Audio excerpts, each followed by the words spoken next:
So അതാണ് ഞാൻ കൂടുതലും എൻ്റെ ടീമിനോടാണെങ്കിലും ഈവൻ ആസ്പയറിംഗ് ആയിട്ടുള്ള ജോബ് സീക്കേഴ്സ് ആയിട്ടുള്ള ആൾക്കാരോടൊക്കെ ആണെങ്കിലും ഞാൻ എപ്പോഴും പറയാറ്, നിങ്ങൾ കമ്പനീസിനെയൊക്കെ ജഡ്ജ് ചെയ്യുന്നത് നിർത്തൂ, നിങ്ങൾ ആദ്യം നിങ്ങളെ ഇമ്പ്രൂവ് ചെയ്യാൻ നോക്കൂ, അതിനുശേഷം നമുക്ക് കമ്പനീസിനെ ജഡ്ജ് ചെയ്യാം എന്നുള്ള ഒരു രീതിയിലാണ് ഞാൻ സംസാരിക്കാറ്.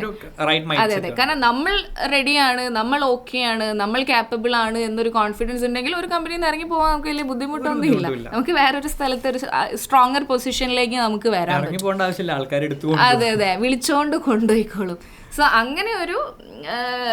അങ്ങനെ ഒരു രീതിയിലേക്ക് വരുമ്പോൾ നമ്മൾ ആ വർക്ക് ചെയ്യുന്നതിൻ്റെ ഹാപ്പിനെസ്സും നമുക്ക് കിട്ടുന്ന ഒരു അതോറിറ്റിയും നമുക്ക് കിട്ടുന്ന ഒരു സ്പേസും ഒക്കെ വളരെ ഡിഫറെൻ്റ് ആയിരിക്കും. ഇത്ര സ്ട്രെസ്ഡ് ആയിട്ടൊരു 9 to 5 ജോബ് ചെയ്യേണ്ട ആവശ്യം വരില്ല. അപ്പോൾ അങ്ങനെ ഒരു കാര്യങ്ങളിലേക്ക് അച്ചീവ് ചെയ്യണമെന്നുണ്ടെങ്കിൽ നമ്മൾ എംപ്ലോയീസിനോടാണ് എനിക്ക് പറയാനുള്ളത്, നിങ്ങൾ നിങ്ങളുടെ സ്കിൽസിൽ വർക്ക് ചെയ്യാൻ ശ്രമിക്കുക.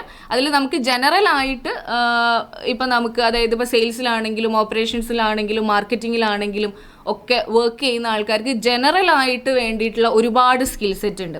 അത് നമ്മളൊരു കമ്പനിയിൽ പോയിട്ട് തന്നെ പഠിക്കേണ്ട ആവശ്യമില്ല. അതിന് നിങ്ങൾക്ക് ഒരുപാട് ഓപ്ഷൻസ് ഉണ്ടാവും. അപ്പോൾ അങ്ങനത്തെ ഓപ്ഷൻസ് ചൂസ് ചെയ്യുക, പഠിച്ചുകൊണ്ടിരിക്കുക.